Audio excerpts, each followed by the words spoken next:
أعوذ بالله من الشيطان الرجيم بسم الله الرحمن الرحيم الحمد لله رب العالمين أشهد أن لا إله إلا الله وأن سيدنا محمد رسول الله പരിശുദ്ധമായ ഇസ്ലാമിൻ്റെ വിജ്ഞാന ശാഖകളിൽ വളരെ പ്രധാനപ്പെട്ടതാണ് തസവുഫ് എന്ന് പറഞ്ഞാൽ നമുക്കതിനെക്കുറിച്ച് ആത്മീയ വിജ്ഞാനം എന്ന് മനസ്സിലാക്കാം. മനുഷ്യൻ്റെ ഹൃദയം എത്രമാത്രം ലോലമാവുകയും അത് കളങ്കമില്ലാത്ത രൂപത്തിൽ ശുദ്ധിയാക്കപ്പെടുകയും ചെയ്യുമ്പോഴാണ് അവൻ്റെ മനസ്സ് സൂഫ് പോലെ, പരുത്തി പോലെ വളരെ സോഫ്റ്റാകുന്നത്. ആ നിലക്കുള്ള ഹൃദയം കരസ്ഥമാക്കാൻ ഭാഗ്യം ലഭിച്ചവരാണ് അള്ളാഹുവിൻ്റെ അമ്പിയാക്കൾ, ഔലിയാക്കൾ, സ്വാലിഹീങ്ങൾ. അവർ ഉന്നതമായ സ്ഥാനം നേടിയതും എല്ലാ ഔലിയാക്കളും അവർക്ക് ലഭിച്ച ആ മഹത്വത്തിനുള്ള പ്രഥമമായ ഏറ്റവും പ്രധാനപ്പെട്ടതുമായ ഒരു കാരണം അവരുടെ മനസ്സിൻ്റെ സംസ്കരണമാണ്, ആത്മസംസ്കരണമാണ്. പൂർണ്ണമായും അവരുടെ മനസ്സ് സംസ്കരിക്കപ്പെടുകയും അതിൽ അള്ളാഹുവിൻ്റെ ചിന്ത മാത്രം, അള്ളാഹുവിൻ്റെ പ്രീതി മാത്രം അവരുടെ മനസ്സിൽ നിറഞ്ഞപ്പോൾ അവരുടെ മനസ്സ് സലീമായ മനസ്സാവുകയാണ്. ആ നിലക്കുള്ള ഉന്നതമായ സ്ഥാനങ്ങളിലേക്ക് മനുഷ്യനെ കയറ്റിക്കൊണ്ടുപോകുന്ന വിജ്ഞാനശാഖ തസവുഫ്. ആ വിഷയത്തിൽ ഒരുപാട് ഗ്രന്ഥങ്ങൾ രചിക്കപ്പെട്ടിട്ടുണ്ട്. മഹാനായ ഗസാലി ഇമാം റളിയല്ലാഹു അൻഹുവിൻ്റെ തസവുഫും അതല്ലാത്തതും ഉൾക്കൊള്ളിക്കുന്ന ഇഹ്യാ ഉലൂമുദ്ദീൻ എന്ന ഗ്രന്ഥം ലോക പ്രശസ്തമായ ഗ്രന്ഥമാണ്, നമുക്കറിയാം.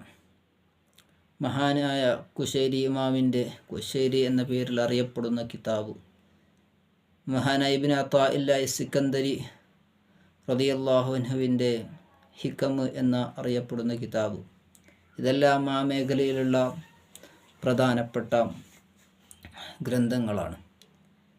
ആ വിഷയവുമായി മീം അക്കാഡമിയിൽ ഞാൻ പഠിക്കുന്ന കിതാബാണ്. മീം അക്കാഡമിയുടെ 18ാം ബാച്ച് ദർസിൽ ഞാൻ ഓതുന്ന കിതാബാണ് ഹിദായത്തുൽ അസ്കിയ ഇലാ ത്വരീഖത്തിൽ ഔലിയ. മഹാനായ സൈനുദ്ദീൻ മഖ്ദൂം റളിയല്ലാഹു അൻഹു മഅബരി തങ്ങൾ രചിച്ച പരിശുദ്ധ ലോക പ്രസിദ്ധ ഗ്രന്ഥം. അത് പദ്യശൈലിയിലാണ് മഹാനവരുകൾ രചിച്ചത്. അതിനൊരുപാട് ശറഹുകൾ എഴുതപ്പെട്ടിട്ടുണ്ടെങ്കിലും ഇവിടെ മഹാനായ അബൂബക്കർ അൽ ബക്കരി റളിയല്ലാഹു അൻഹുവിൻ്റെ ശറഹ് അവലംബപ്പെടുത്തുന്നു എന്നും കൂടി നാം മനസ്സിലാക്കിയിരിക്കൽ നല്ലതാണ്. അപ്പോൾ തസവുഫ്, ആത്മീയത, മനുഷ്യനെ അള്ളാഹുവിലേക്ക് അടുപ്പിക്കുന്ന വിജ്ഞാനങ്ങൾ. ഈ കിതാബിൻ്റെ പേര് തന്നെ ഹിദായത്തുൽ അസ്കിയ ഇലാ ത്വരീഖത്തിൽ ഔലിയ. ബുദ്ധിയുള്ളവരെ അള്ളാഹുവിൻ്റെ മാർഗത്തിലേക്ക്, ഔലിയാക്കളുടെ വഴിയിലേക്ക് അത് കാണിച്ചു തരുന്ന, അത് അറിയിച്ചു തരുന്ന ലക്ഷ്യത്തോടു കൂടെയാണ് ഈ ഒരു പദ്യ രൂപത്തിലുള്ള ഗ്രന്ഥം രചിക്കപ്പെടുന്നത്. അപ്പോൾ ആരാണ് ഔലിയാക്കൾ, എന്താണ് വലിയ് എന്നൊക്കെ പറഞ്ഞാൽ, വലിയ് എന്നതിൻ്റെ അർത്ഥം തന്നെ ഖരീബ്, അൽ ഖരീബു മിൻഹു തആല, അള്ളാഹുവിനോട് അടുത്ത ആൾ. ആ പദം തന്നെ മിനൽ വിലാ, അടുത്തു എന്ന അർത്ഥം വരുന്ന പദത്തിൽ നിന്നാണ് വലിയ, അടുത്തവൻ എന്ന പ്രയോഗം തന്നെ വരുന്നത്. വലിയനിക്ക് മഹാനായ അബുൽ ഖാസിം അൽ ഖുശൈരി റളിയല്ലാഹു അൻഹു 2 അർത്ഥങ്ങൾ പറയുന്നുണ്ട്. അഹദുഹുമ, അത് മൻ യതവല്ലല്ലാഹ അംറഹു, മൻ യതവല്ലല്ലാഹു അംറഹു, അല്ലാഹു തആല അവൻ്റെ കാര്യങ്ങളെല്ലാം ഏറ്റെടുത്തിരിക്കുകയാണ്. ഖുർആനിൽ കാണാം വഹുവ യതവല്ല സ്വാലിഹീൻ, അവൻ അവൻ്റെ സ്വാലിഹീങ്ങളെ, സജ്ജനങ്ങളെ അള്ളാഹു ഏറ്റെടുക്കുന്നു. അപ്പോൾ അള്ളാഹു തആല എല്ലാം ഏറ്റെടുത്തവർ മൻ യതവല്ലല്ലാഹു അംറഹു എന്ന അർത്ഥം ഉണ്ട്. മറ്റൊരു കാര്യം അസാനി, രണ്ടാമത്തെ അർത്ഥം ഫായിലിൻ്റെ മാനക്ക്, അഥവാ ചെയ്യുന്നവൻ. എന്താണ് ചെയ്തവൻ?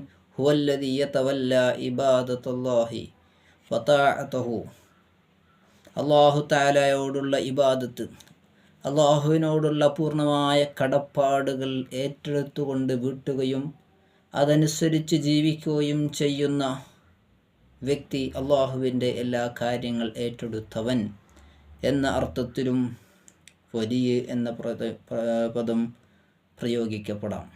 സാധാരണയിൽ നാം വലിയ എന്ന പദത്തിൻ്റെ അർത്ഥം നാം തന്നെ അതിൻ്റെ ആ വാക്ക് തന്നെ സൂചിപ്പിക്കും പോലെ മഹാൻ ആയ വ്യക്തി, അള്ളാഹുവിൻ്റെ സാമീപ്യം ലഭിച്ച വ്യക്തി എന്ന് തന്നെയാണ് നാം എല്ലാവരും മനസ്സിലാക്കുന്നത്.